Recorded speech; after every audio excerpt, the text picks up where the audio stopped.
प्रधानमंत्री मोदी ने बोलना शुरू किया तो एक एक कर बयानों के ऐसे तीर चलाए कि बस कांग्रेस पार्टी वॉकआउट करके बाहर चली गई। साथ ही एक एक बयान के जरिए पीएम मोदी ने कांग्रेस को आईना भी दिखाया। बढ़ते खबरों में आगे, क्या लोकसभा में पीएम मोदी पर हमले की योजना बनाई गई थी? क्या विपक्ष ने पीएम मोदी के खिलाफ कोई बड़ी साजिश रची थी? ये सवाल इसलिए क्योंकि विपक्ष के हंगामे के बाद जो बीजेपी के कई सांसदों ने साजिश का आरोप लगाया था, उस पर आज लोकसभा स्पीकर ओम बिरला ने भी मुहर लगाई। आखिर उस 15 मिनट में ऐसा क्या हुआ था?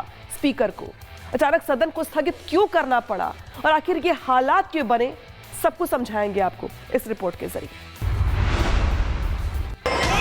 और बैनर लेके आओगे तो सदन में बोलने नहीं दिया जाएगा।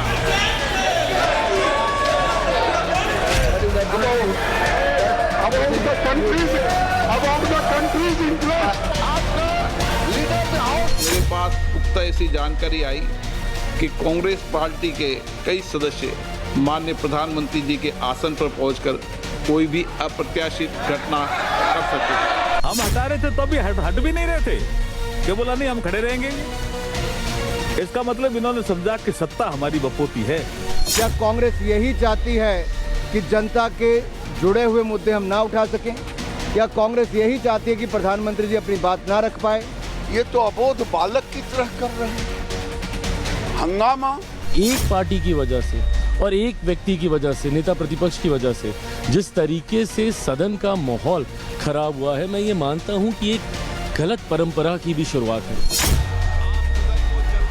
देश देख रहा, संसद देख रही और आज शर्मसार हो रहा है लोकतंत्र का वो मंदिर जिस पर पूरी दुनिया नाज करती है। लेकिन विपक्ष की घटिया सोच और सियासत ने संसद की मर्यादा का मर्दन कर दिया। सवाल है कि चुनाव हारे, जनता ने नकारा, तो क्या अब विपक्ष गुंडागर्दी पे उतर आएगा? आज 2 बजे तक के लिए स्थगित की जाती है। बुधवार को संसद में जो हुआ वो विरोध नहीं बल्कि अटैक था और लोकसभा स्पीकर ओम बिरला के खुलासे ने तो विपक्ष की पूरी साजिश को ही बेनकाब कर दिया। लोकसभा स्पीकर ओम बिरला ने गुरुवार को एक बेहद गंभीर और चौंकाने वाला खुलासा करते हुए बताया कि बुधवार को प्रधानमंत्री मोदी को सदन में आने से रोका था। बिरला ने आशंका जताई कि अगर पीएम मोदी कल सदन में आते तो उनके साथ कोई अप्रत्याशित और अप्रिय घटना घट सकती।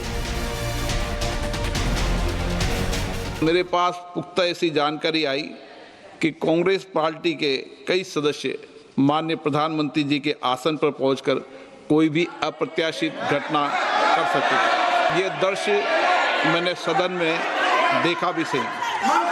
अगर ये घटना हो जाती तो ये अत्यंत देश के लोकतांत्रिक परंपराओं को तार-तार कर देता। संसद के इतिहास में शायद पहली बार हुआ है जब लोकसभा अध्यक्ष ने खुद ये स्वीकार किया है कि देश के प्रधानमंत्री की सुरक्षा और सम्मान को सदन के भीतर ही खतरा था। बुधवार को पीएम मोदी को भाषण रोके जाने के और हंगामे के बाद बीजेपी पीएम मोदी पर हमले की साजिश की आशंका जताई। बीजेपी सांसदों का दावा है कि विपक्ष ने जानबूझकर महिला सांसदों को आगे किया ताकि अगर सुरक्षाकर्मी उन्हें हटाए तो विक्टिम कार्ड खेला जा सके। ये राजनीति नहीं बल्कि एक घटिया किस्म का ट्रैप था। आप देख करके वो तस्वीरें हैरान रह जाएंगे। आप पहली बार देखे होंगे कि बेल से ऊपर आके सत्ता पक्ष की तरफ और प्री प्लान्ड महिलाओं को आगे रख के विपक्ष ने ये कुकृत्य किया और वो पूरी तरह से था लड़ाई मार झगड़े की। लेकिन आप प्रधानमंत्री जी तक को नहीं बोलने देंगे और उसके लिए आप मारपीट और अव्यवस्था करने तक आएंगे। ये देश देख रहा है और देश इसका जवाब कांग्रेस और उसके लाई से मांगेगा। संसद में शोर मचाना एक बात, लेकिन प्रधानमंत्री के व्यक्तिगत सुरक्षा घेरे में घुसने की कोशिश करना सीधे तौर पे अराजकता को न्योता देना है। सत्ता पक्ष अब सवाल खड़े कर रहा है कि विपक्षी सांसद हार की बौखलाहट में पीएम की कुर्सी तक क्यों आए? क्या इनका इरादा पीएम पर हमला करना था? हम लोग देख रहे कितनी तैयारी के साथ आते हैं, लेकिन उसके बावजूद भी स्थगित करनी पड़ती है। आप देख रहे हैं हमारे माननीय स्पीकर सर लगातार कितना समझाने के बाद सदन चलता नहीं है। संध्या जी, आप तो चेयर पे बैठी और तुरंत महिलाएं आई, उन्होंने घेर लिया वेल को, वेल पर जंप करने वाली थी और आपको तुरंत एडजर्न करना पड़ा। नहीं, वो तो देखिए जैसा है, जैसा वहाँ स्थिति बनती है वैसा हम लोगों को करना पड़ा, लेकिन ये देश देख रहा है। वहीं हंगामा करने वालों में कथित रूप से शामिल कांग्रेस सांसद वर्षा गायकवाड़ ने पूरे विवाद को लेकर सफाई दी और बीजेपी के आरोपों पर पलटवार किया। सबसे पहली बात तो ये है कि हम लोकसभा स्पीकर के पास इसलिए गए थे क्योंकि हमें उनसे न्याय की अपेक्षा थी। हम ये चाहते थे कि संसद में बिल्कुल जो है जिस तरह से एक व्यक्ति को खड़ा होने के बाद तुरंत माइक मिल जाता है, तो वो एलओपी से बड़ा है क्या, संसद से बड़ा है क्या, यही सवाल हमें पूछने का पूरा अधिकार है। और इतना झूठ आप कहाँ से लाते हो? ना हमारे हाथ में कोई हथियार था ना कुछ था, हम तो एक बैनर लेके खड़े थे। तो हमारे ऊपर आप इतना झूठ क्यों बोल देते हो? भाजपा की तो आदत ही है, जब भी कोई विषय आता है तो उसको कहीं और मोड़ने के लिए वो हमेशा झूठ का सहारा लेते हैं।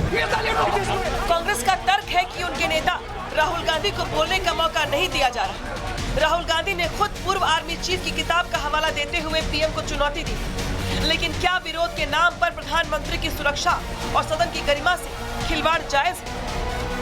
विपक्ष के हंगामे से न केवल लोकतंत्र की मर्यादा तार-तार हो रही है, बल्कि देश को आर्थिक नुकसान भी झेलना पड़ रहा है।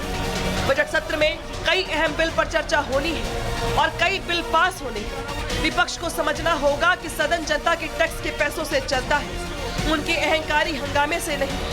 पीएम मोदी को भाषण से रोककर और उनके खिलाफ साजिश रचकर विपक्ष ने बता दिया है कि उनके पास विजन की कमी है, इसीलिए वो केवल हंगामा करना जानते हैं। Bureau report, Republic Bharat. और बैनर लेके आओगे तो सदन में बोलने नहीं दिया जाएगा।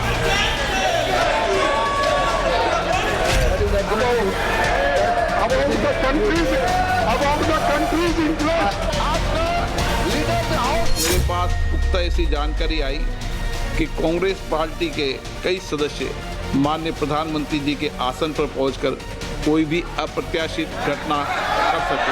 हम हटा रहे थे तो भी हट भी नहीं रहे थे कि बोला नहीं हम खड़े रहेंगे। इसका मतलब इन्होंने समझा कि सत्ता हमारी बपोती है। क्या कांग्रेस यही चाहती है कि जनता के जुड़े हुए मुद्दे हम ना उठा सकें? या कांग्रेस यही चाहती है कि प्रधानमंत्री जी अपनी बात ना रख पाए? ये तो अबोध बालक की तरह कर रहे हैं हंगामा। एक पार्टी की वजह से और एक व्यक्ति की वजह से, नेता प्रतिपक्ष की वजह से जिस तरीके से सदन का माहौल खराब हुआ है, मैं ये मानता हूं कि एक गलत परंपरा की भी शुरुआत है। देश देख रहा, संसद देख रही और आज शर्मसार हो रहा है लोकतंत्र का वो मंदिर जिस पर पूरी दुनिया नाज करती है। लेकिन विपक्ष की घटिया सोच और सियासत ने संसद की मर्यादा का मर्दन कर दिया। सवाल है कि चुनाव हारे, जनता ने नकारा, तो क्या अब विपक्ष गुंडागर्दी पे उतर आएगा? आज 2 बजे तक के लिए स्थगित की जाती है।